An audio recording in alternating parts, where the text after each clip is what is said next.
प्रेरित ये सब चीजें हैं। मैं पूछना चाहता हूं कि सहयोग के लिए तो 15 नोटिस आपने पहले ही बोला है कि उन्हें भेजे जा चुके हैं, तो एक बार तो एसआईटी के सामने जाके अपना पक्ष रख सकते थे। वो सहयोग करना ही नहीं चाहते हैं। और समाजवादी पार्टी के जितने भी नेता हैं उनकी बस यही भाषा होती है कि राजनीति से प्रेरित है। कब तक बचाओगे भाई इस तरह की भाषा बोलकर? निष्पक्ष जांच होगी। वर्क साहब को अपना पक्ष रखना चाहिए और किसी के साथ कोई गलत हमारी सरकार में नहीं होगा। जो कानून के दायरे में जो कानूनी प्रक्रिया है उसका पालन करते हुए कार्रवाई की जाएगी। और मैडम ने कहा कि बीजेपी बस हिंदू मुस्लिम करा रही है। इनको तब अच्छा लगता था जब आए दिन आतंकवादी घटनाएं कश्मीर से कन्याकुमारी तक अटक से कटक तक होती थी। ये पटला हाउस एनकाउंटर के आतंकवादियों के जनाजे पर फूल चढ़ाने के लिए मशहूर है। मोहन चंद शर्मा की बात नहीं करेंगे जिनकी हत्या हो गई थी, जो शहीद हुए थे। हमारी सरकार ने तय किया हुआ है अपराध मुक्त, बहमुक्त, गुंडा मुक्त, माफिया मुक्त प्रदेश देने का काम हमारी सरकार का। ठीक है, आप आम जनमानस के बीच जाकर देखिए आप। और ये कह रही है हिंदू मुस्लिम, उसी संभल के अंदर चौकियां नहीं बनती थी, उन्हीं के अनुसार संभल चलता था। ये लोकतांत्रिक देश है, यहाँ किसी का तुष्टीकरण नहीं होगा, किसी का पक्ष नहीं लिया जाए, कानून के दायरे में सब पर कार्रवाई होगी। ये किस तरीके के लोग हैं आप जानते हैं। अभी तो वर्कशॉप पर है, लेकिन मैं सुनील जी आपको यहाँ पर एक सवाल भी लेना चाहूँ। इतनी बड़ी हिम्मत, सुनील जी सुन पा रहे, एक सवाल भी मेरे जहन में आ रहा है कि उन्होंने इस देशभक्त को गद्दार कहने का काम किया। वो ये जानते ही नहीं है, इतिहास पढ़े। जो बाबर ने लिख दिया वो मान लिया। मेवाड़ के इतिहासकारों से पूछे, बाबर के आने से पहले 2 बार इब्राहिम लोदी को हरा चुके थे। ठीक है, अब अभी बाबर पे चर्चा नहीं हो रही। सुनील जी रुकिए, तो आप मेरी बात सुनिए। युद्ध में सुनील जी आप तक मेरी आवाज पहुंच पा रही है? लेकिन इन्हें तो चलिए, मुझे लगता है तो देखें विश्वनाथ कि बाबर आतंकवादी। सुनील जी रुकिए, हिम्मत है तो इस चैनल पर बोले। ठीक है।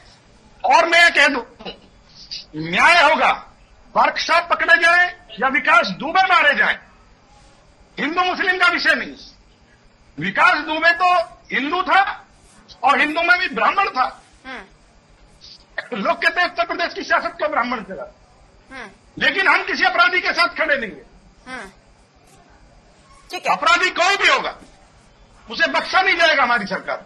चलिए ठीक है। सुनील जी ठहरिए। विकास दुबे, मुझे सारे मेहमानों को लेना है, सब पर होगी। सुनील जी आप सुन पा रहे हैं? कहना चाहता हूँ सरोज जी से, आपकी सरकार अपराधी है क्या? मुझे लगता है सुनील जी तक मेरी आवाज नहीं पहुंच पा रही। बंद कर, जो न्याय होगा संविधान के दायरे में उसे स्वीकार कर। माफी चाहती हूँ, आपका पेडल डाउन कराना पड़ेगा। सुनील जी 15 नोटिसों के बाद भी वो एसआईटी के सामने नहीं गए। कल को गिरफ्तारी होगी तो आप कहेंगे राजनीति के तहत हो रही है। लगता है सुनील जी तक मेरी आवाज नहीं पहुंच पाई, तो उनकी आवाज डाउन कर दीजिए, मैं ये कहूंगी। 8 तारीख को जो उन्हें नोटिस मिला है पक्ष रखने के लिए, उसमें वो सरकार की। ठीक है, मुझे लगता है विश्वनाथ मिश्रा जी, मुझे आपके पास आना चाहिए। और जिस तरीके से यह कार्रवाई हो रही है और समाजवादी पार्टी का कहना है कि पूरी तरीके से राजनीतिक दबाव है, क्या इस मामले में राजनीतिक दबाव काम कर रहा है?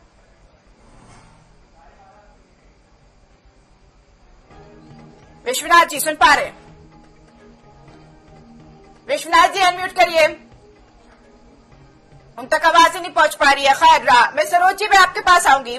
सरोज जी, कई ऐसे मामले दर्ज हुए, आप सुन पा रही हैं, कई ऐसे मामले दर्ज हुए हैं जियाउर रहमान पर, लेकिन समाजवादी पार्टी कहीं नहीं नजर आई। एक सांसद है, एक जनता के चुने हुए जनप्रतिनिधि है। मेरे ख्याल से विश्वनाथ जी आ गए। विश्वनाथ जी सुन पा रहे हैं? आपने मेरा सवाल भी नहीं सुना होगा, मैं सवाल दोहरा देती हूँ। समाजवादी पार्टी का कहना है जो जियाउर रहमान पर कार्रवाई हो रही है पूरी तरीके से राजनीति से प्रेरित है। आप क्या मानते हैं, क्या इस मामले में राजनीतिक दबाव काम कर रहा है? मुस्कान जी, मेरी बात पूरी हो गई थी क्या? आ रही सुनील जी, आ रही। सुनील जी पहले एक मिनट, मेरी आप मुझे सुन पा रहे हैं? सुनील जी आप मुझे सुन पा रहे हैं? सर ठीक है सर, ठीक है सर, मैं आपको मौका दूंगी। मुझे लगता है सारे मेहमान को ले लेना चाहिए यहाँ पे उनके जवाब को। जी विश्वनाथ जी। जी मुस्कान जी, देखिए जो संभल का जो घटनाक्रम हुआ वो मुस्लिम तुष्टीकरण की एक पराकाष्ठा था। आप सामान्य रूप से उसके बुनियाद में चले जाइए तो संभल में क्या हुआ था, जो कुछ था कोर्ट का आदेश था। यानी आप मुस्लिम के तुष्टीकरण के लिए कोर्ट के आदेशों की धत्ता बताते हुए आप अपनी ताकत दिखाएंगे, लोगों का मॉब बुलाएंगे, मॉब के सहारे अधिकारियों को मारेंगे और पूरे इलाके पे कब्जा कर लेंगे, ये बताएंगे कि जो हम चाहेंगे वो होगा, ये हमारा इलाका, ये मुस्लिम इलाका है। ये जो मानसिकता कालांतर में सरकारों ने, पार्टियों ने तैयार की है, ये बहुत अफसोसनाक है। देखिए, जहां भी मुस्लिम की जो मानसिकता से सरकारें बनी हैं, जिन देशों में बनी हैं, वहां लोकतंत्र समाप्त हो जाता है। भारत में लोकतंत्र है। अगर लोकतंत्र है तो लोग सभी सत्ता के जितने भी सदस्य लोग हैं, जितनी भी पार्टियां हैं, उनको समझना चाहिए कि उन्हें कानून का पालन करना चाहिए। संभल हिंसा में अब तक 81 गिरफ्तारियां हो चुकी हैं। माननीय सांसद, देखिए आप वरिष्ठ पत्रकार हैं, मैं आपसे ये जानना चाहूंगी, ये गिरफ्तारियां क्या एक विशेष समूह पर हुई है या फिर मिली जुले या समूह है?